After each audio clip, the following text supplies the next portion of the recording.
lagi banyak masalah, teman pada nyebelin gitu ya.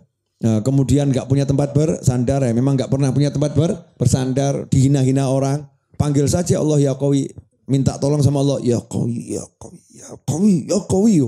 Panggil Allahnya ya Qawi. Oh, tiba-tiba jadi semangatnya luar biasa. Dan kalau kata Imam Ghazali, cara cepat mengusir stres, mau? Wani piro. Cara cepat dan menyenangkan. Dulu saya praktekkan di pondok, walaupun saya di pondok nggak pernah stres. Tapi saya menikmati itu.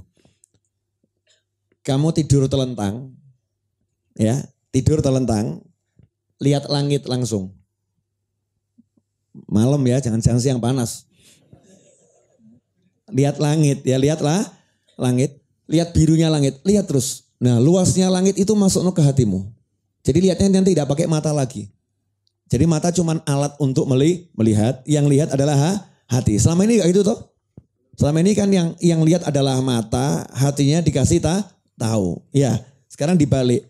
Mata ini alat melihat, tapi yang lihat hati. Terus luasnya, luas.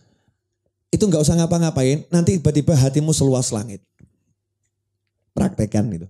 Hatimu seluas langit. Cuman itu nunggu waktu malam. Kalau siang panas.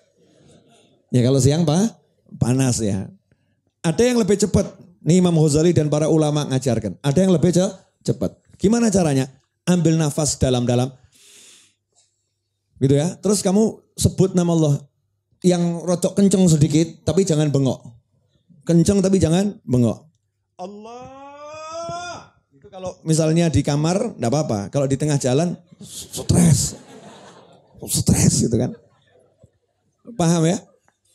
Ambil nafas, terus kamu panggil nama Allah, Allah, bengok tapi nggak usah suaranya nggak usah banter itu Allah itu, lepaskan semua ke Allah, lepas, stres model apapun akan selesai dengan sendirinya, hatinya jadi kuat. Memang itu ingat Allah itu kekuatan yang luar biasa. Lah kok ini ada cara, ada fasilitas yang Allah siapkan, ya yang ngasih tahu Allah pakai, lah kita nggak mau pakai, sibuk cari pil. Sibuk cari pil. Ya insya Allah kita semua sehat. Amin. Tapi ada jamaah Raudhah ini kena sakit kanker stadium 4. Semoga segera sehat.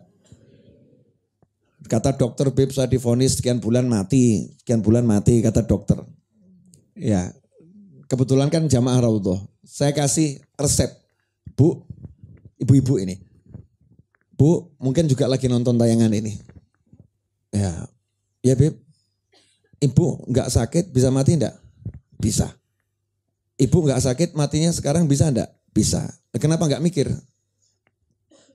Kenapa nggak mikir? Kalau dibilang sakit kok baru mikir. Jadi Bu, sakit tuh nggak bisa membuat mati, sehat juga nggak bisa membuat hidup.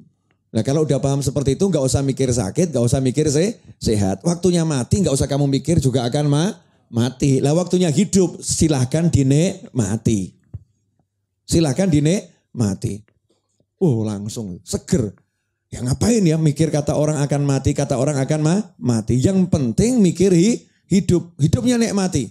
Setelah itu ibu berobat. Ya berobat. Berobatnya nyantai saja. Dokter ngasih ngomong begini A sampai Z. Gak usah kamu pikir omongannya. Sarannya dihati-hati.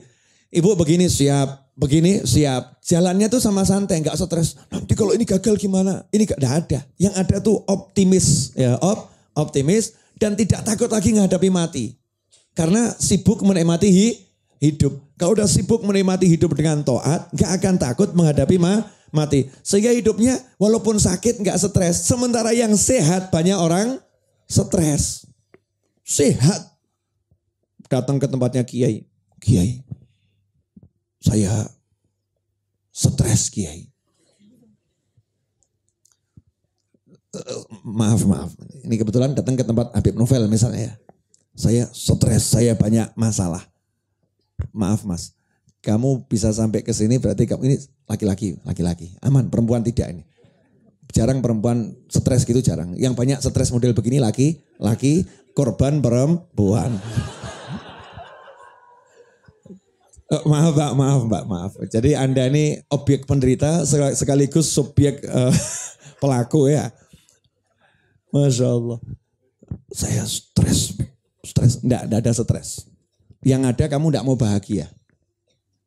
Maksud Habib siapa enggak mau bahagia? Kamu. Saya mau bahagia Habib. Nyatanya enggak mau. Saya mau Habib. Lah kenapa stres? Jangan curhat. Tanya aja kenapa. Ya istri marah-marah. Duit enggak ada. Ya dituntut hutang sana, hutang sini. Oke. Dah itu tok. Ya itu enggak tok, Bib. Utangmu berapa? Sekian. Pakai aku.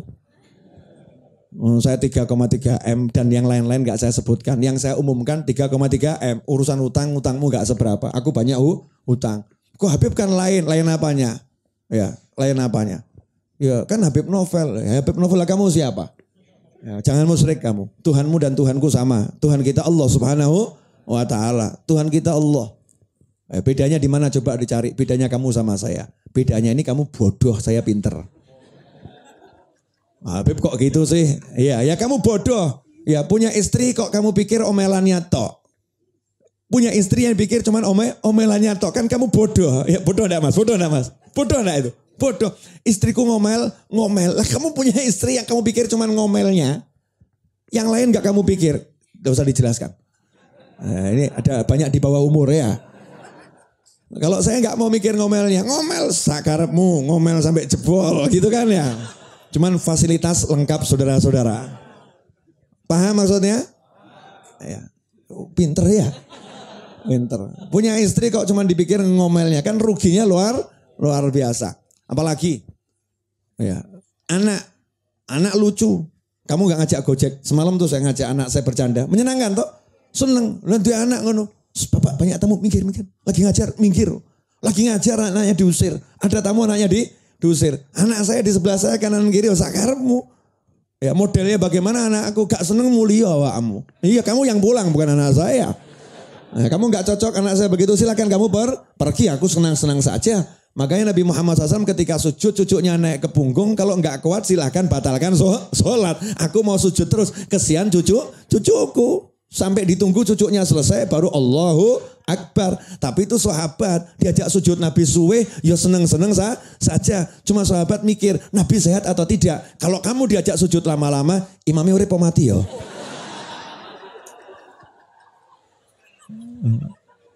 Begitu ternyata imamnya hidup selesai sholat jak gelut. Imam kamu jangan gitu. Kamu nih ya gak paham, ini kalau ngajak sujud yang bener. Udah mulai besok ganti imam. Mulai besok ganti imam ini. Nah kamu punya anak menyenangkan, punya istri penyakit ngomel, marah-marah, wajah gak enak. Nikmati, gak ada yang gak bisa dinikmati, betul. Bisa dinikmati walaupun itu tidak nikmat. Ya bisa dinikmati. Ya, tapi utang Bib ditagih orang, ya gak punya yang ngomong. Ya dimarahin, dia dengarkan, diajar dia terima. Sekarang orang nagih utang ngajar itu resikonya besar, betul kan ya? Iya, jebloskan penjara nagih utang kok pakai ngajar orang. Kalau kamu diajar orang ditagih utang, teriak saja maling, selesai. Mesti wedi wonge, gitu aja kok repot. Betul kan? Mana ini maling, ini ngerampok saya nih, wow. Kroyok uang sak kampung. Ya gitu aja kok repot. Ya Beb yang gak gitu-gitu amat. Apalagi coba yang buat kamu stres, saya mau tahu apa yang buat kamu stres.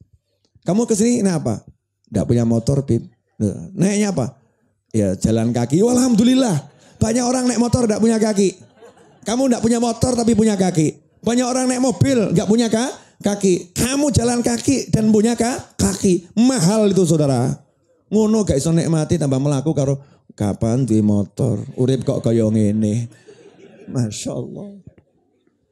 Hadir orangnya hadir. Entah di mana loh ya. Hadir. Ikan betul kan? Mana yang lebih kamu sukai? Naik mobil nggak punya kaki atau jalan kaki punya kaki?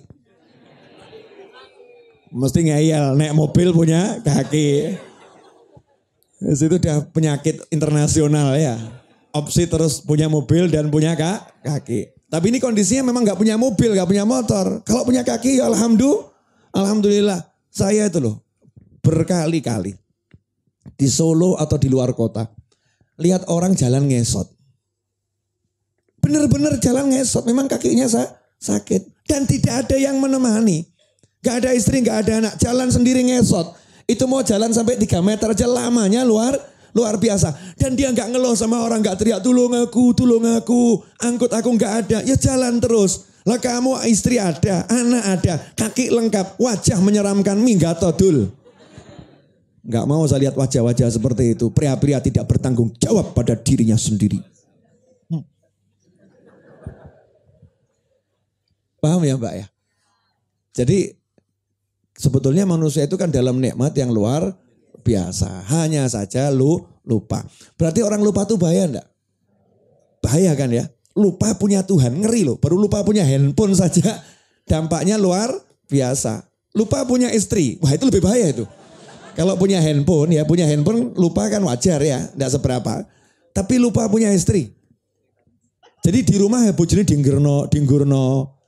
Ya istrinya nggak pernah disapa, istrinya nggak pernah ya udahlah. Di itu kan bisa macam-macam ya Mbak ya. Dimasakkan, disenangkan, nggak pernah. Lupa punya istri. Keluar sambat tok bojoku, sambat. Ya, dia lupa punya istri, itu lupa punya istri. Kalau orang ingat punya istri itu lain. Kesel, dek, pijeti. Emoh, ayo kudu gelem. Emoh, ayo. Ya. Walaupun ditolak. Tapi dia seneng. Kenapa? Mulih di bojo. Ya. Iso ngerayu. Ya. Awakmu, coba. Dik, pijeti. Kucing sing pijeti. Ya. Sana. Ternyata dipijetin kucing ya. Oh, kasihan deh lu ya. Kasihan kan? Lupa kalau punya istri. Oh, punya istri kok kalah sama orang yang gak punya istri. Yang gak punya istri aja bisa keluar-keluar. Kamu punya istri kok gitu. Punya suami, lupa punya suami. Masya Allah. Hidupnya cuma mengeluhkan suami. Suami saya. Dan insya Allah keluhannya cuma satu. Tapi diulang-ulang. Ujung-ujungnya gak punya duit. Itu ya. Kalau yang agak baik istrinya, suami saya diajak ibadah susah. Itu keluhan umum masyarakat. Gimana cara menghadapi suami diajak ibadah susah? Ya gak usah diajak ibadah. Gak usah. Kalau diajak susah, buat hatimu susah, suamimu gak usah kamu ajak ibadah. Tapi kamu ibadah niat ngajak suami. Gak usah diajak pakai mulut. Tapi diajak pakai perbuatan. Buka Qur'annya, anaknya dipanggil. Nak, sini nak, yuk ngaji sama ibu. Padahal ibu gak iso. Masya Allah, zaman no gitu ya. Beli Al-Quran pakai pulpen tuh ya. Ayo nak, yuk bareng-bareng. Bapamu. Ternyata suaminya mulai diceluk aku ya. Anak ini bapamu ya. Ya. Malasu. Protes. Dik, kalau ngajari anak yang benar. Loh, memang bunyinya begini kok. Dia nyusun sendiri ya.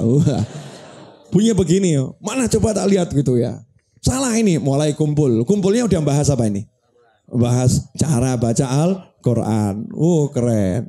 Mulai si suami rasakan, ternyata enak ya kumpul sama suami sama istri sama anak nih ya. Ngobrol gitu enak. Besok maghrib suaminya udah nunggu itu. Nah, ibu sama anak ini enak. Yo. Tatitu, A-I-U. Anaknya, ibu keliru bukan A-I-U nih, A-A-A. Kok A-I-U ya? Oh ya udah, A-A-A. Ini suaminya dengarkan seneng. Buat senang dulu. Lah ini kadang istri kan buat suaminya sebel. Pak sholat pak. Kamu udah tua. Udah mau mati tahu nggak? Saya nanya kamu jadi laki-laki dibegitukan istri. Sakit atau nggak sakit? Sakit. Seakan-akan surga miliknya istri gitu kan ya.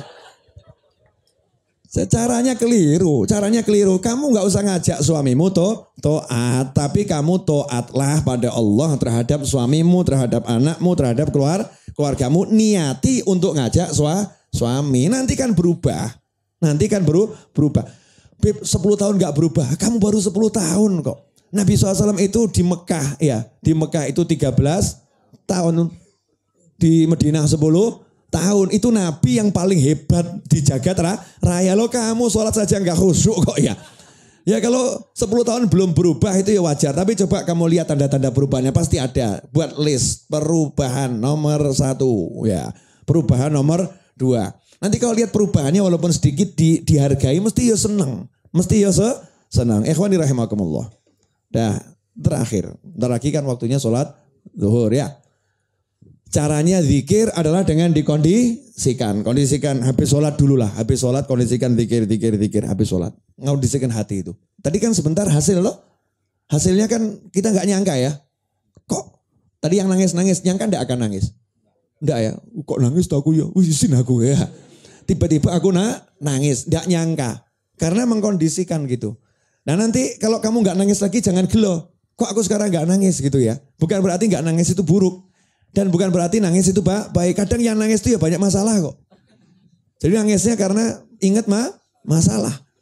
Ya masalahnya apa? Mungkin kurang mensyukuri orang tua. Waktu diingatkan orang tua jadi nangis. Oh yang lain kan yang laki-laki kan sudah biru walidain semua. Jadi gak perlu nangis. Masya Allah ini sama orang tuanya kan hebat-hebat semua. Baik-baik semua. Gak seperti mbak-mbak. Ya mbak ya. Canda-canda mbak gitu ya. Nah setelah itu makanya ada zikir pagi, ada zikir sore. Pagi untuk mengawali ngecas. Handphone aja dicas pagi-pagi dipakai 1 hari kan ya. Sore dicas lagi untuk sampai pagi kan begitu. Maka di pagi dicas zikir. Nah nanti sore dicas zikir. Habis sholat 5 waktu dicas zikir pendek. Kalau pagi sama sore kan agak panjang ya. Tapi 5 waktu kan pendek sekali. Pendek itu sangat pendek. Pendek sebentar. Dah zikir. Zikir yang dijalankan istiqomah itu namanya wirid. Contoh, saya biasa baca misal ya istighfar 100 kali pagi-pagi. Astagfirullah, astagfirullah, astagfirullah. Saya amalkan 10 tahun. Berarti saya punya wirid istighfar. Punya wirid istighfar. Kalau diamalkan rutin. Kumpulan zikir, sekian zikir. Istighfar, sholawat, ya dijadikan satu. Dibaca tiap hari. Itu namanya wirid. Namanya wirid. Nah ada pepatah dari orang-orang soleh. Man la wirid fahuwa kal kirit. Siapa yang gak punya wirid maka dia seperti kera. Dia seperti kera. Kera itu kan rakus. Ya kera itu rakus. Nanti orang kalau gak punya wirid hatinya seperti itu. Gak tenang hatinya. Takut kehilangan. Takut gak punya. Ya takut itu. Kalau gak punya wirid. Gak punya kumpulan zikir. Maka orang yang punya kumpulan zikir. Zikir. Hatinya akan jadi nikmatnya luar biasa.